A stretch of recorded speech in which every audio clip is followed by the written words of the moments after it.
আজকে আমাদের বাড়িতে প্রথম কচুর শাক এলো। এই সময়টা তো কচুর শাক খাওয়ার জন্য সবাই উতলা হয়ে থাকে।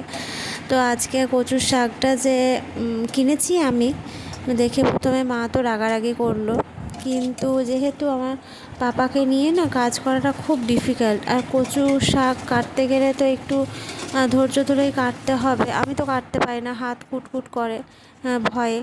তো সেই ভয়ের কারণেই কাটি না, তবে মা কেটে দিল।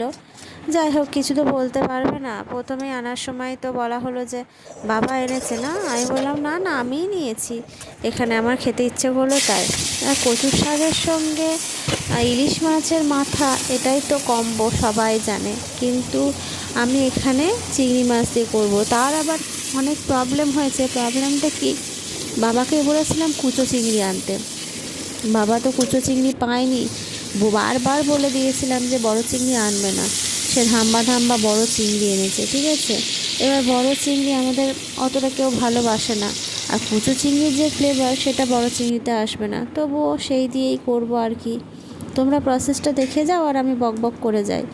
তো এখানে 5 ফোড়ন কিন্তু লাগে না। হ্যাঁ, অনেকেই জানে কি জানে না আমি জানি না, কচুর শাকে আর ইলিশ মাছে এ দুটোর সঙ্গেই কালো জিরে আর কাঁচা লঙ্কা, তুমি যেটাই রান্না করো না কেন, তো ইলিশ মাছের তুমি তেল ঝালি করো আর সর্ষেই করো আর ভাজাই করো, তাতেও যেমন কাঁচা লঙ্কা আর কালো জিরে, এটাতেও সেই রকম একই ফর্মুলা। অনেকে হয়তো যারা নতুন জানছে, তারা হয়তো আমার মতো জানবে না, আমিও প্রথমেও জানতাম না। তো আস্তে আস্তে সংসার করতে করতে, রান্না করতে করতে শিখে গেছি।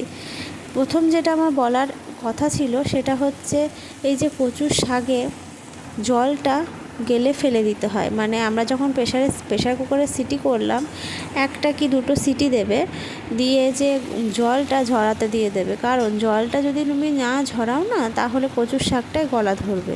আমাদের কচুর শাকটা এত ভালো ছিল, গলা ধরা তো দূরে থাক, একদম সিটি দিয়ে কি সুন্দর, দেখেছো কত নরম হয়ে গেছে। অনেক কচুর শাক কিন্তু এত নরম হয় না, ক্যাচকেচে থাকে। হ্যাঁ, কচুর শাক অনেকেরই ভয় যে এই বুঝি গলা ধরে, ওল কচু বলেই তো। হ্যাঁ, গলা ধরার একটা চান্স সবসময় থাকে, কিন্তু জলটা যদি গেলে ফেলে দাও, জলটা যদি চেপে নাও, তাহলে মানে এর গলা ধরার চান্সেসটা অনেকটাই কমে যায়। দেখো এখানে আমি কতটা শুকনো করে নিয়েছি, তোমরা বুঝতেই পারছো, জল ঝরতে কতটা শুকনো হয়ে গেছে। এবার হচ্ছে আসল খেলা। এবার তো কবজি ভালো করে হাতটাকে শক্ত করতে হবে। যাদের হাতে ব্যথা আছে তাদের দ্বারা এই সমস্যা সমাধান হবে না। যতক্ষণে কচুর শাকটা না মানে টাইট হয়, ততক্ষণ এইভাবে এক নাগাড়ে নেড়ে যেতে হবে, যতক্ষণ না কচুর শাকের ভেতরের জলটা পুরোপুরি মরে যায়, পুরোপুরি শুকনো হয়ে যায়। এতে আমি একটু চিনি দিচ্ছি, কারণ আমরা ঘটি, সেহেতু যতই ওপার বাংলার রান্না করি না কেন, তাতে তো আমরা নিজেদের মিষ্টতা দেবই। ঝালও থাকবে, মিষ্টিও থাকবে, তবেই না খেতে ভালো। আর আমার তো একটু রঙের ওপর একটু মানে বেশি ভালোবাসা আছে, তাই মনে হচ্ছিলো যেন একটু হলুদটা কম হয়েছে, তাই আর একটু হলুদ দিয়ে দিলাম। যাই হোক, ছেলেকে সামলে শাশুড়ি মায়ের হেল্পে কচুর শাকটা উদ্ধার হলো। এই যে চিংড়িটা দিয়েছি, আরও চিংড়ি এনেছে বাবা, কিন্তু আমার চিংড়ি করার উপায় নেই, কারণ তোমাদের দাদা চিংড়ি পছন্দ করে না একদম। সে বলে এই জিনিসটা আমার একদম ভাল লাগে না, পাতা দেবে না। ইলিশ মাছও তিনি পছন্দ করেন না। ভেবেছিলাম ইলিশ মাছের মাথা দিয়েই খাবো, কিন্তু সেটি ঢোকালে তো তিনি ভাতই খাবেন না।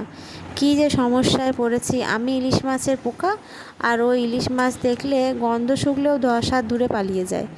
তো বিয়ের আগে তো খুবই সমস্যা হতো, যখন মানে বিয়ের আগে বলছি, সরি, মানে বিয়ের প্রথম খুবই সমস্যা হতো। ও ইলিশ মাছ দেখলে সেইখানে তো ভাতই খেতো না রান্নাঘরে, কিন্তু অগত্যায় কী করবে। আজকের মতো